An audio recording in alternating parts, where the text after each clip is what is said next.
ایک دن Edison school سے آیا تو اس نے ماں کو ایک پرچہ دیتے ہوئے بتایا کہ استاد نے تاکید کی تھی کہ صرف ماں کو دینا۔ ماں نے پرچہ کھولا اور زاروں قطار رونے لگی، بلند آواز میں پرچہ پڑھنے لگی، تمہارا بیٹا جینیس ہے، جبکہ ہمارے اسکول میں اتنا اچھا کوئی استاد نہیں جو اس کی تربیت کر سکے، اس لیے اسے خود ہی پڑھاؤ۔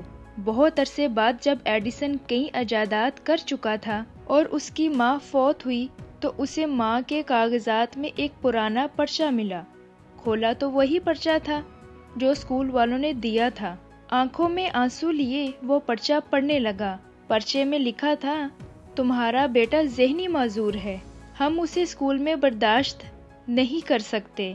بعد میں ایڈیسن نے اپنے ڈائری میں لکھا، بے شک تھامس ایڈیسن ایک ذہنی معذور بچہ تھا جسے اس کی ہیرو ماں نے جینیس بنا دیا، جسے دنیا والوں نے رد کر دیا، جسے ذہنی معذور کہہ دیا۔